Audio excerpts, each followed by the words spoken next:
Hello and welcome back to the Chicks in Construction podcast. I'm Mikki Paradise, one of your co-hosts, and this is Jessica Abreu, another one of your co-hosts. We're co-hosting it today. Yay! So I have to say I'm really excited. We have been talking on the many podcasts that we've done about going to our website, which is chicksinconstruction.com, and submitting your homeowner horror stories. So this is our first online collected story. We've collected stories from friends and we've had people share other people's stories and we've kind of collected them from all over the place. But I'm really excited because today is our first follower submitted homeowner horror story. And it's actually, I hate to say a good one. There's just a lot of really good learning experiences and opportunities from that. So Jess is going to run us through it and I'm going to kind of pipe in with like the flags on the play, if you will. So, Len, you want to get into it? I'm ready to get into it. All right, we're doing it. So this came from Sophie from Indiana. And we may have changed Sophie's name. Jess is like she's overly nervous. She gave us her name, a permission to use her name. And Jess is like, I'm just going to change your first name.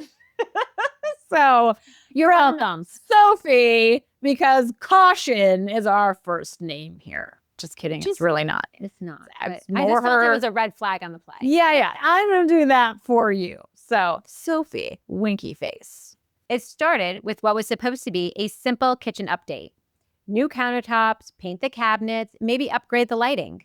Nothing too crazy. We had a budget of $25,000 and figured it'd be quick and easy. And that's a good budget to have. It is a good budget. So that was something that we've talked about, wanting to do a podcast on what your renovation should cost.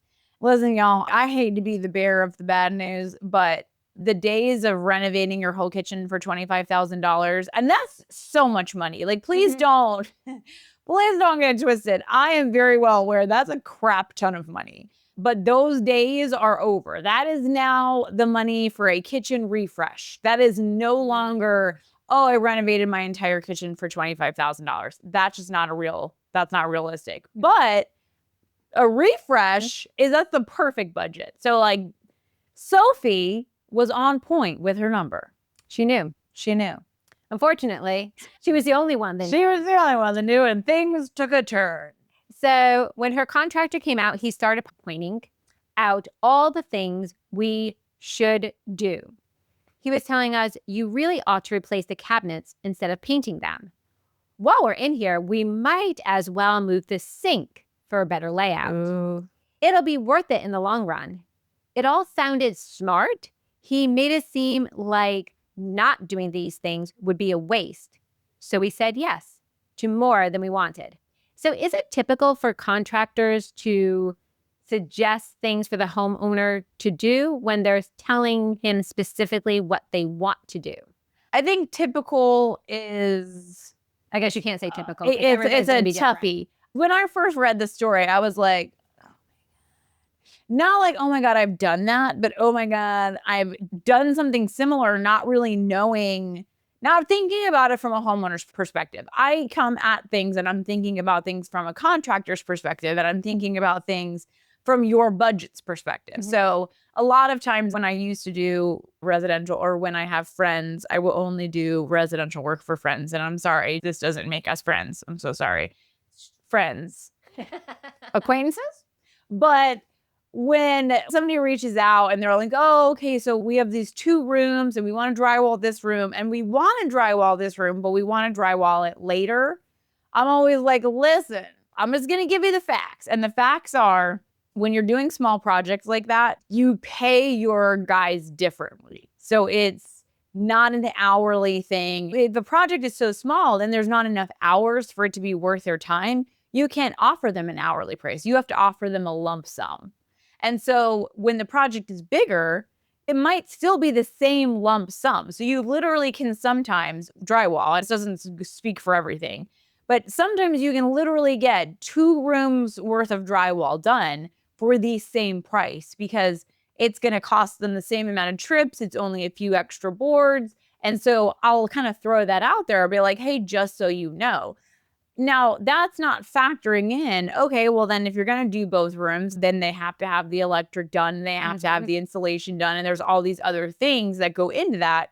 So when I was first reading this, I was like, oops, I've kind of done that, not to this scale. There's also like educating a homeowner and being like, hey, just so you know, because this is another one. I used to get this all the time when I would do residential paint. People would want to repaint their house, but they wouldn't want to repaint every wall. And like, listen, you guys can't see my house. I have 4 dogs. I should own stock in magic erasers. One of my dogs is a 200-pound English Mastiff. Like, he literally gets Slimers everywhere. I think he competes yearly in some kind of competition to get it on the ceiling. He's effective, gold medal winner. So if I were to come in and paint 3 out of the 4 walls in my room, in my house, whatever, all of a sudden that one wall that I did not paint would be drastically, obviously not painted. You don't notice it when all of the walls are not freshly painted. When all of a sudden you got 3 freshly painted walls and there's that one wall that you didn't want painted. And now it looks like somebody came in and rode their bike on your wall. Like, it literally looks like an event happened to that wall, because fresh paint is just like, oh, like there is nothing better than a fresh coat of paint. We all know it.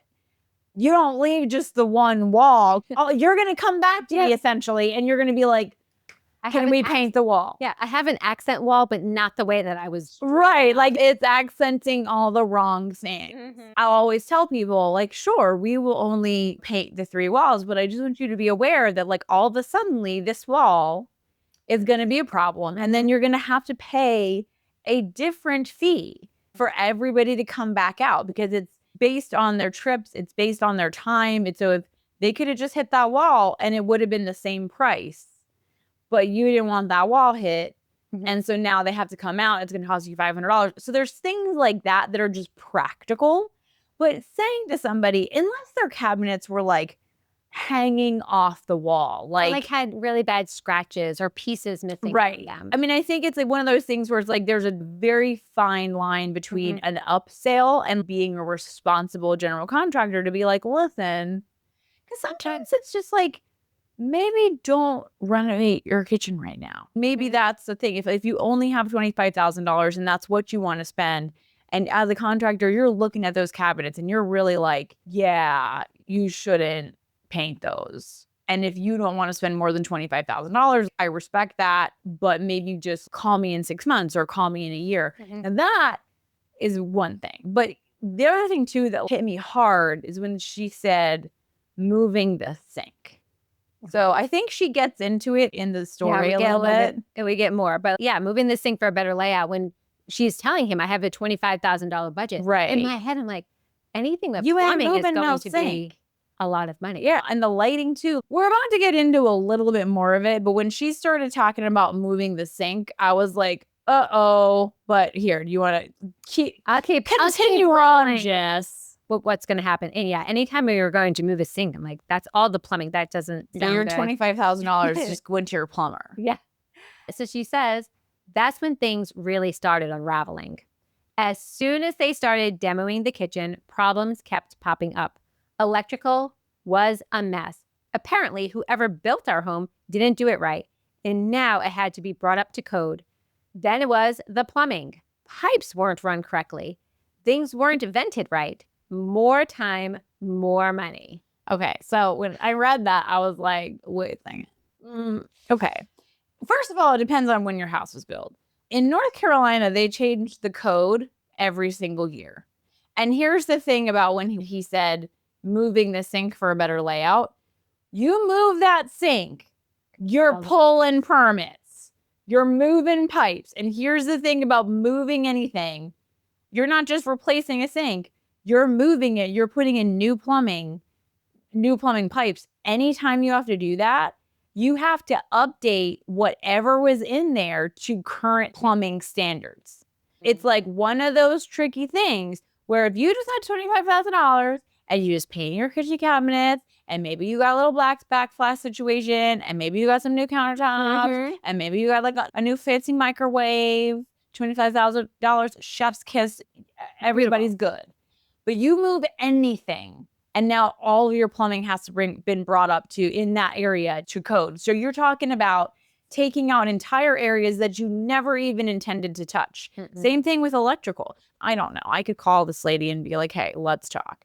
But it could be a situation where they did her electrical and plumbing wrong. But if it was original to the house, that was inspected, and it could have just been that the contractor didn't want to admit to her that he had to bring it up to code. Anytime you open stuff up and that's in the renovation, you have to bring that plumbing up to code. You have to bring that electrical up to code.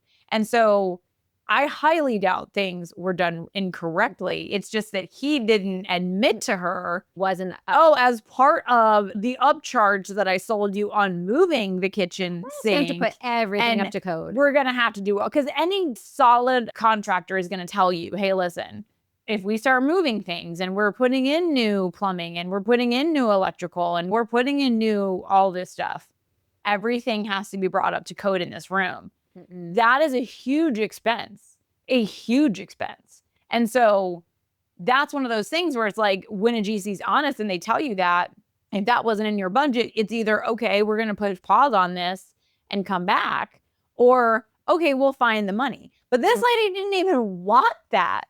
She just wanted her daggone kitchen cabinets painted and maybe a new countertop and maybe a backsplash. And here she is in the middle of whole house renovation, essentially. It's like new electrical, new plumbing, and no venting. Oh my God.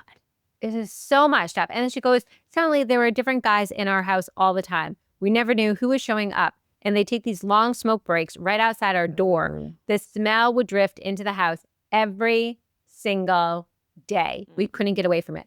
I hate Oh my God. the smell of cigarette smoke. Oh my God. I It's know. just disrespectful. It is. And I do commercial. So we're working on these huge apartment complexes.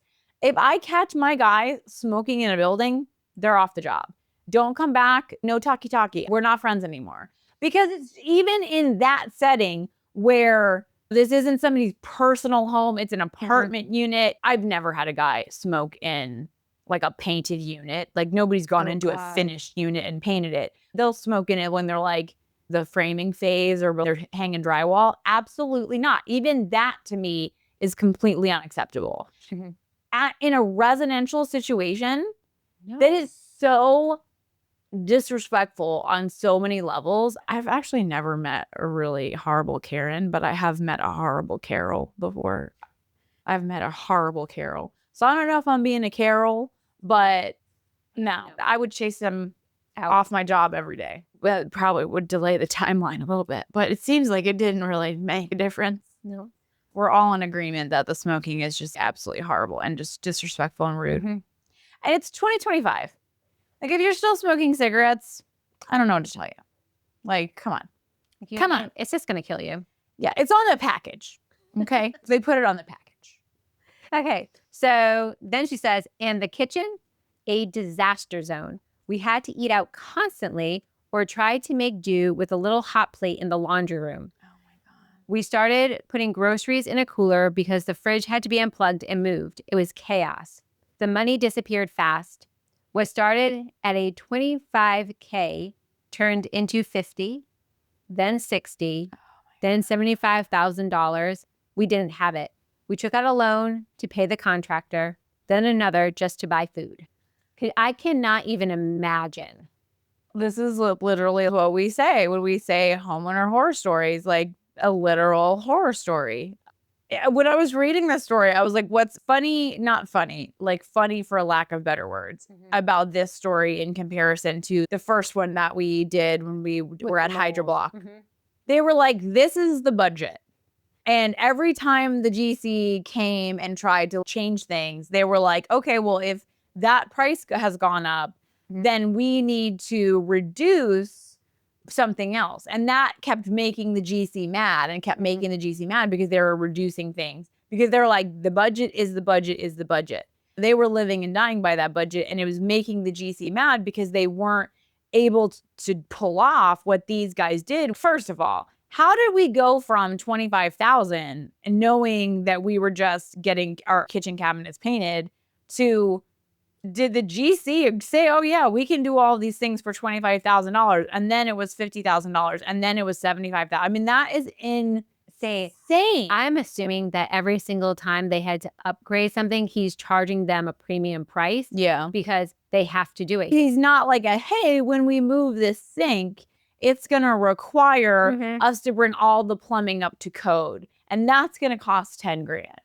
Oh, and when we add that electrical box, it's going to require us to bring all the rest of the electrical up to code, and that's going to cost 10 grand. So that's 20 grand right there.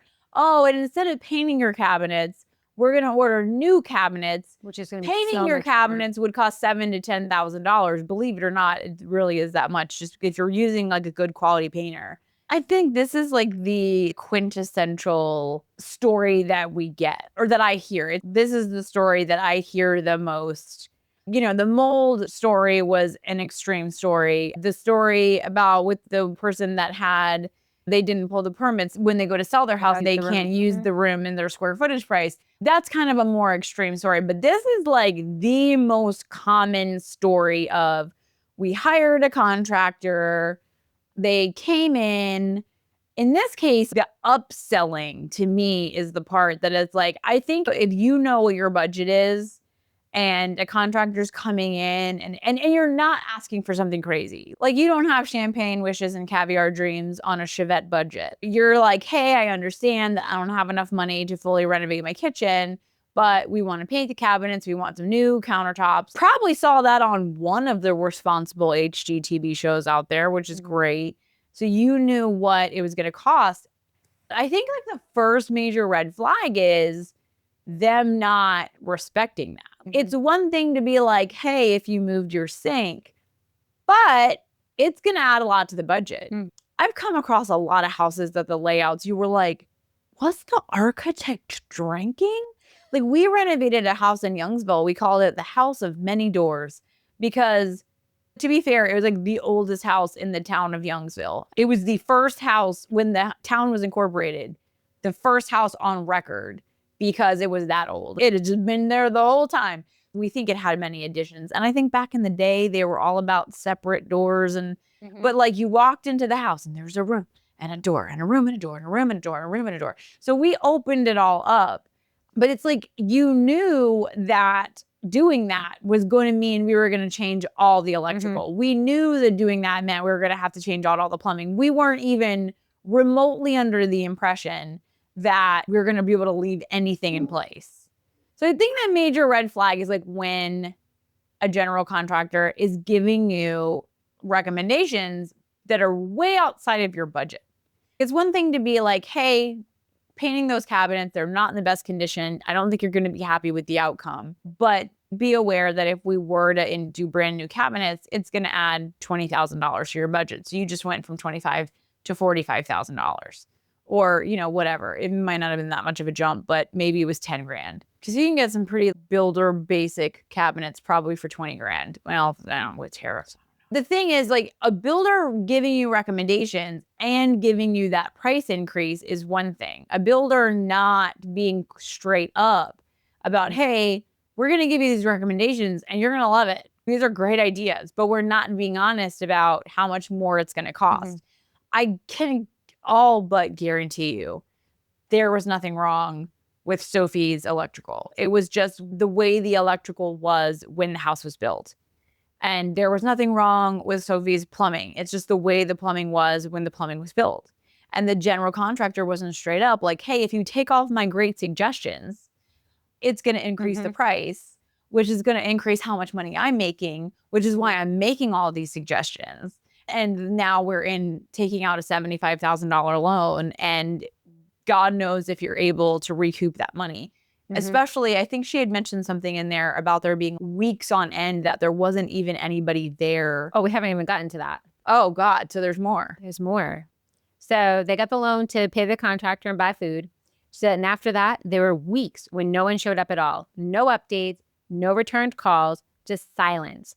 We were living in a half-gutted house surrounded by dust and unfinished drywall with no end in sight. It took months longer than expected. I cried more times than I could count. We thought we were making a smart investment in our home. Instead, we ended up in debt, stressed out, and completely overwhelmed.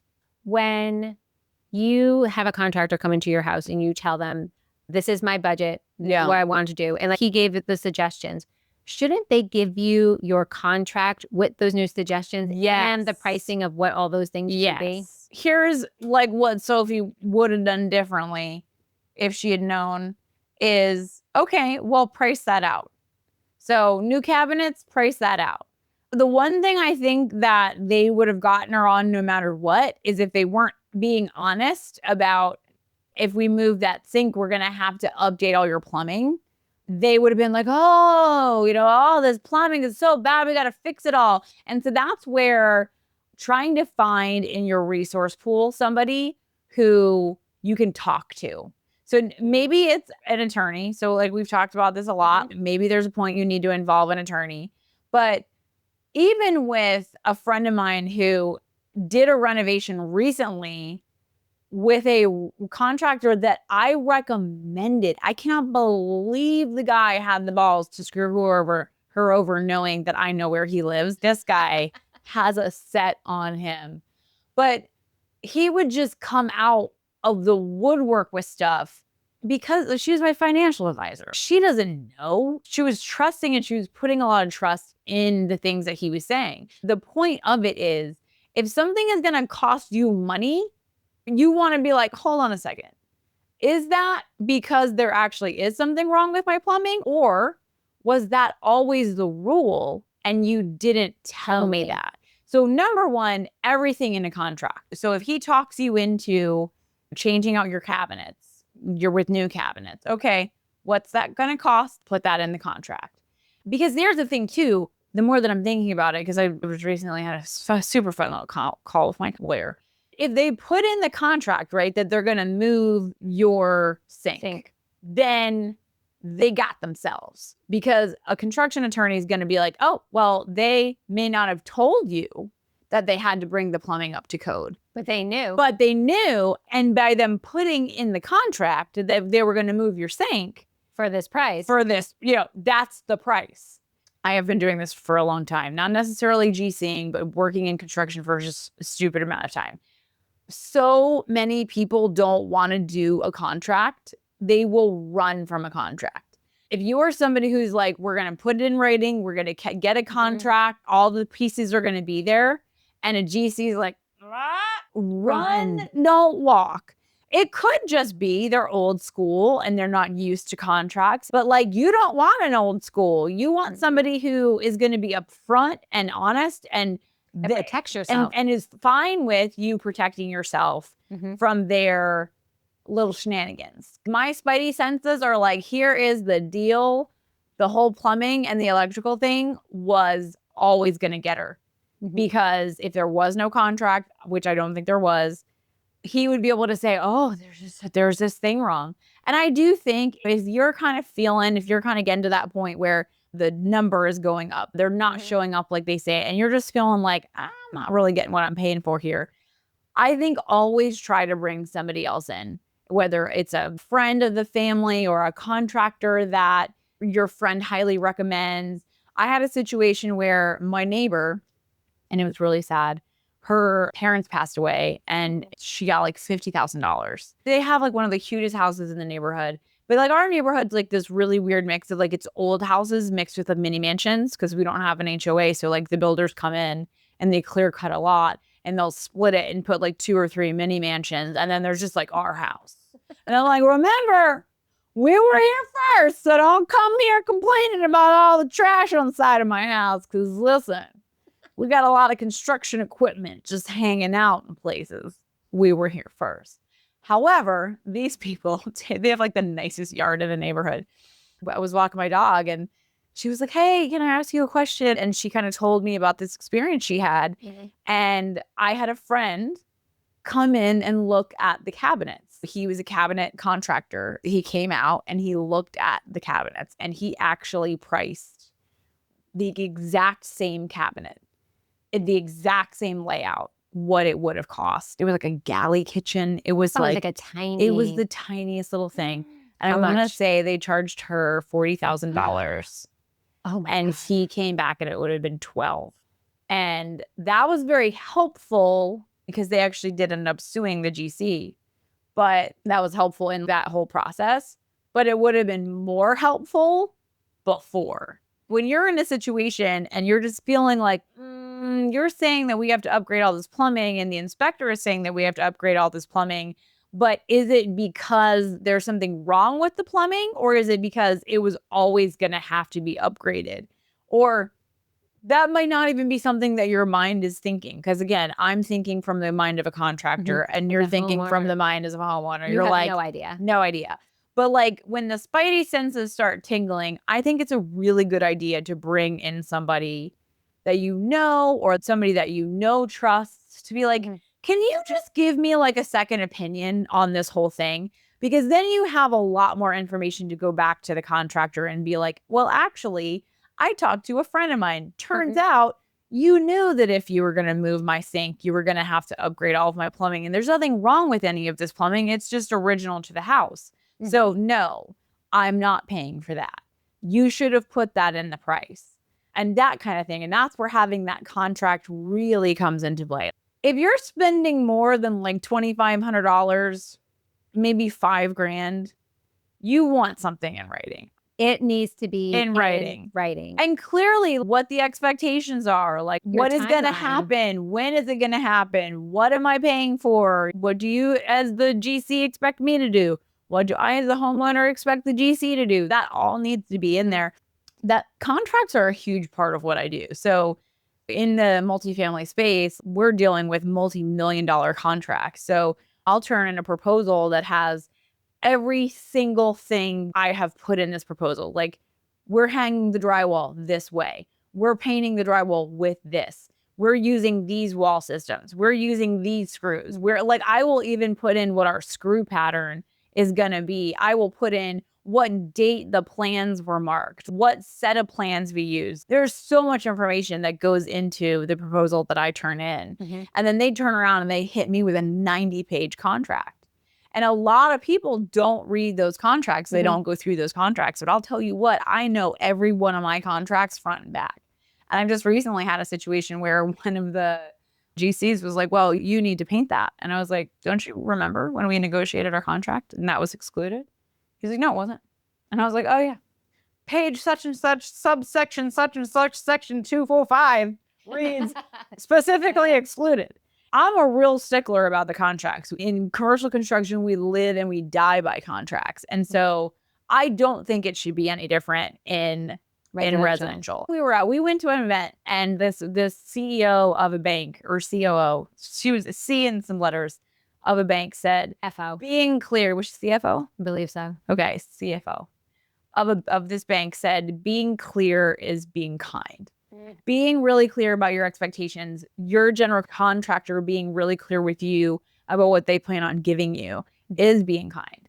And so like being clear about all of these things is being kind. And so that's how you don't end up in a situation where you've spent $75,000. I also think for our beloved name change, Sophie, I also think like there was probably a point where the plug should have been pulled. So deep in it. They were so deep in it. They didn't see a way out of it. And that is really, really common. And I think a lot of GCs will really get you into that situation.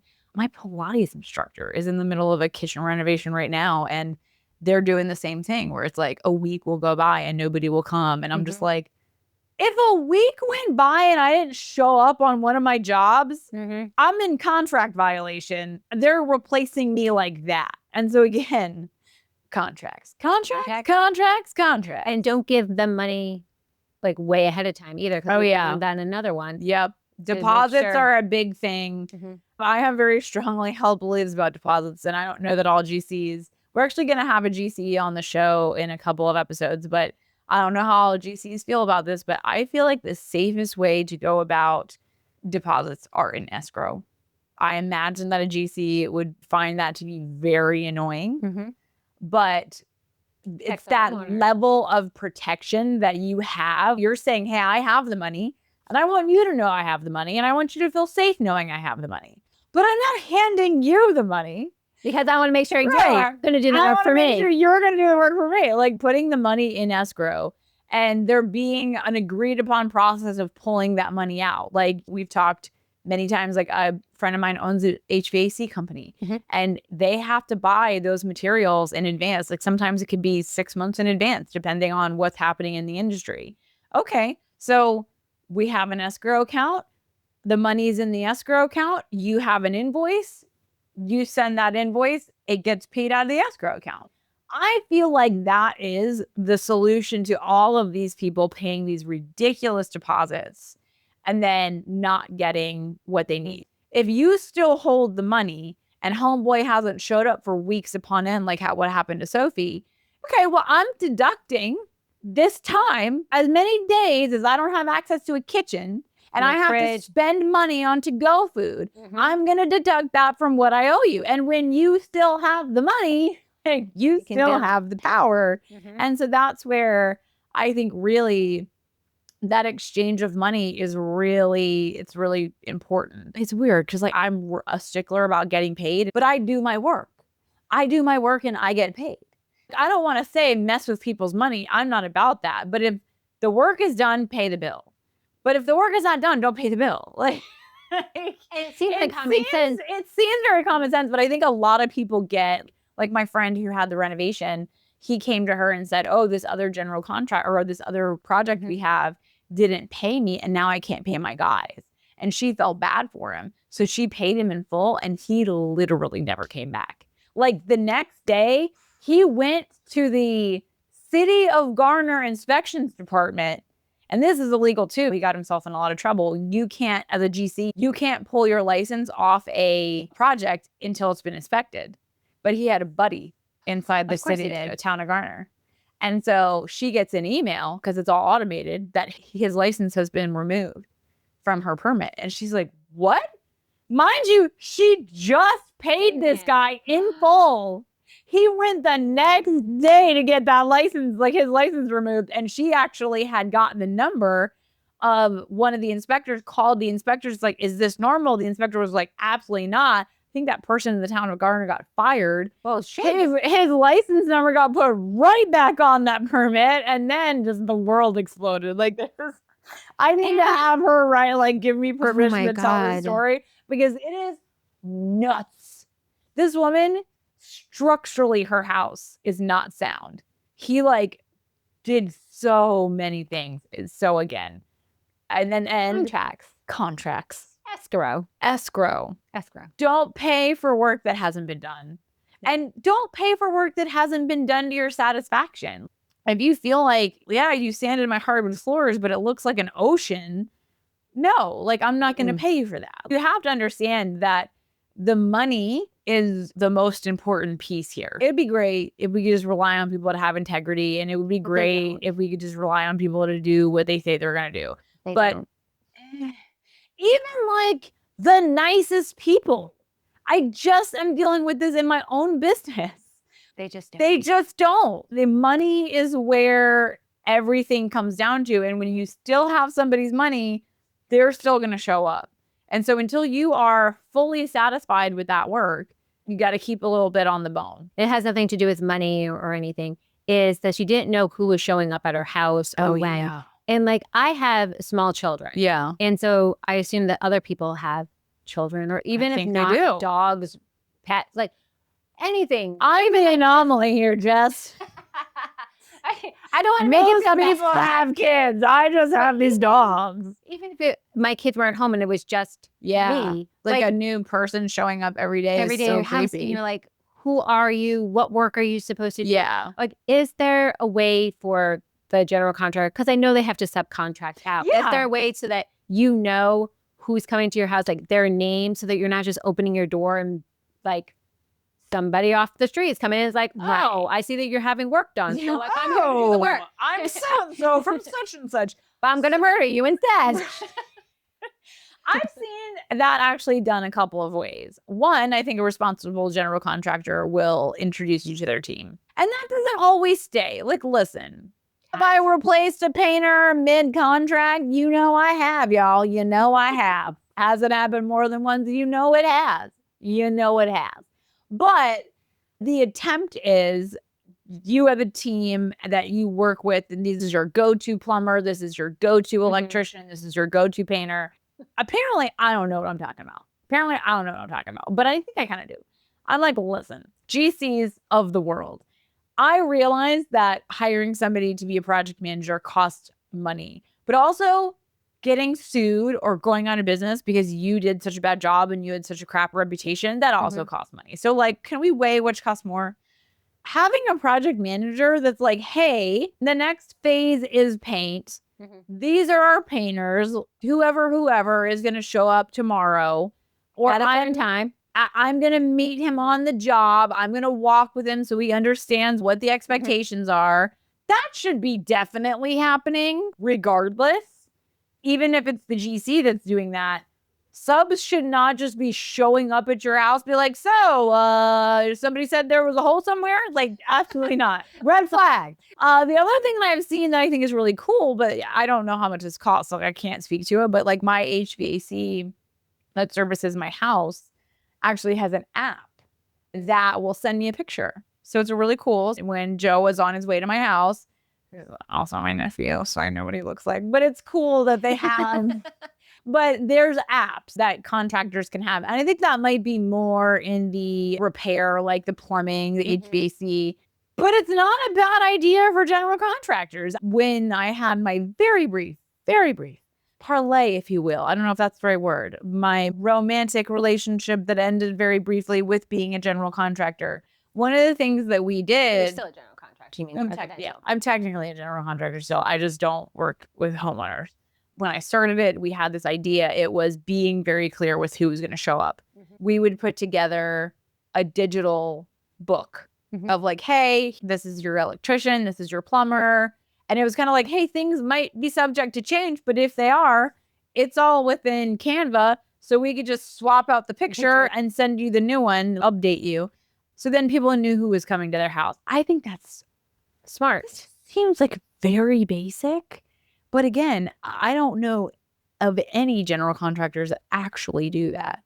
Nope. And like when we have work done in our house, like I always ask who's going to be coming, because I don't want to open the door by myself or with my kids to some rando. Yeah. And that's why I love that app. Like, I know they're my family, so I'm bragging. Ultimate Comfort HVAC. They're not paying me for them. They should be paying me for that. I've sold more HVACs for that company than I know to do it, but because they're an honest company, because they'll spend the money to have that software, because I'm sure it's not cheap, but it gives you an update on when they're coming, because I hate nothing more than a window of time. Oh, windows are the worst. Going to show up. Like, they gives you like a 30-minute window, like, hey, this is so-and-so, I'm on my way to your house. And then it gives you like a link that you can click on that shows you what they look like. And so I just think that's really smart. That's an investment I think all contractors should make, especially when you're dealing with homeowners. You're coming into people's houses. They've got kids. They've got wild-ass dogs, like in my case. My 200-pound dog is literally afraid of me. Terrified. Terrified. Terrified of the cleaning lady who's been cleaning our house for like 3 years. Terrified. Every time she comes, he's like, oh, gosh, she's here to kill us again. So... you know, it'd be good to know who's coming. So I can be like, how are they with dogs? Like, do I need to put Optimus Prime, because that's what I named him, outside? Or are you okay with big slobbery dogs? Do you mind slime? Where are you at with the dog who definitely wants to jump up and try to lick you? Anyway, poor Sophie. Honestly, I think this is a really common story. If we were to wrap it up, it's definitely contracts. I think it's definitely also really having the audacity, if you will, to get a second opinion. When they come in and they say that all of your plumbing has been run wrong, and even if they're showing you, look at this plumbing. Okay. I know nothing about plumbing. Right. I wouldn't be able to tell you. You wouldn't know whether that was just what the plumbing was when the house was built, or there's really something wrong with it. Unless you're a plumber, you don't know. Or it's leaking. If water's coming out of somewhere, I think I'd be like, oh, that's wrong. Poop everywhere. You're like, yes, that's wrong. Correct. If it's not, then, you know, I think bringing somebody else in when they're saying that something has happened, that it was wrong, that it was done incorrectly in the first place, bringing somebody else in to get a second opinion, I think is a really good idea. I get that all the time. And we do that all the time. People call me all the time to be like, hey, they said this. What do you think? And I'm like, yeah, no, I don't think that. And even when it doesn't go in my favor, like even when somebody called me out to come and take over somebody's contract, I'm like, no, this is actually good work. Like getting a second opinion can go either way. It doesn't necessarily get us throw your contractor under the bus. They might be like, yeah, he's right. But then you know. And so then you know that. And I think the third piece is to hold on to that money until you're really satisfied with what's happening. Like there's no prepaying. I know residential is different than commercial, but I get paid every 30 days. I do 30 days worth of work that I don't get paid for. I have to pay my materials. I have to pay my guys every week. So I am fronting a lot of money. And I know that that's different in residential. But if you're dealing with somebody who can't front the money to pay for their people without you paying, to me, red flag, right? That means they have nothing in the bank or they have no access to cash flow. They have no access to credit to keep their company rolling. And like it might be a new company that just started. And so like you might feel like, oh, I want to give them a chance, but pay for the materials. Don't. Well, like when we had Bailey, we had a roofer on, which eventually her episode will come out. But oh, it already did before this one. In May, I don't know. We don't know which order we're releasing things in. So at some point we're gonna have a roofer on, and she's just started her company. But even her thing was like, don't pay me until the materials have been delivered to your front door. Even as a brand new company has the capital to at least get the materials delivered to your front door. And then it's like, well, just pay me for the materials. And then the work is done and pay me for the labor. And so I think the way general contractors try to make payment and how they should be getting paid a much bigger deal and way more favorable on their end is probably why there are so many construction horror stories. If we were just holding on to our dollar and cents a little bit more, we might get a little bit further. And I think if there's GCs out there that don't understand why a homeowner would want to be a little bit more like, listen to our horror stories. Escrow account. Yeah, listen to an episode. Click on any episode. There's a story in there about how somebody got screwed over by a GC. So, yeah. Contracts, second opinions. Hold on to that cashola as long as you can. And not to say that, I mean, pay people when they're done. Don't pay people until they're done. And don't pay people until you're happy with it. Because once that money's out the door, so are they. So, Sophie, we're so sorry. Sophie in Indiana, even though that's not your real name. You know who you are. Winky face. You know who you are, but they don't know who you are. We thank you so much for writing in. And to everybody else, please feel free to share your construction horror stories on our website at chicksandconstruction.com. There's just a little form and you can go in and tell us your story, and it tells you whether you want to remain anonymous or not. Jess will make it anonymous regardless. So Sophie did give us permission to use her information, but Jess was having none of it. I was having none of it. None of that. So please go to the website, share your stories with us. I will actually email you back and let you know if we're going to use your story and when it will be posted. I did let Sophie, not Sophie, know that we were going to use your story, and I will email Sophie, not Sophie, when we have an episode number for her. So we would love for you guys to be part of that. And the more that we get these stories, the more, one, we're seeing patterns, and two, we're able to share with you guys so you have more information. So we hope this was helpful, and we can't wait to talk to you guys next time. So we will see you later. Make sure that you subscribe and like and share it with your friends who might be doing a home renovation. Or just have a home or thinking about buying a home. So subscribe. We're on the Instagram. We're on the Facebook. Are we on the Facebook? We are on the Facebook. Don't call it the Facebook. We're so old. I'm old. I think the Facebook is funny. It is. It is. The funny. Instagram, We're on the Facebook, the and the Instagram, LinkedIn. the Facebook, and the LinkedIn. Follow us there. And on YouTube. We have the shenanigans. Yeah, on YouTube. If you're listening, we're also on YouTube, so you can see all of this ridiculousness go down, which is a delight. I built this background, I'll have you know. Yeah, this is some of my handiwork. I did not build this. This is a curtain, but this right here did that. So yes, like, subscribe, follow. Send us your stories. Comment on our things. It helps the algorithm. And just so you know, Even if you leave a negative comment on like anything, it still helps the algorithm. Don't leave a negative comment. Do what you want. She hates a negative comment. I don't care. I'll probably respond back to you and then she'll delete it. But I'm just saying, I'm the PR person. I'm here for the shenanigans. The first the shenan and then the shenanigans. So Petty-luya. yeah, we're petty-luya. We have a little razzle dazzle. That's all I'm saying. So if you leave a nasty ass comment, it still helps the algorithm. Just so you know, Peter.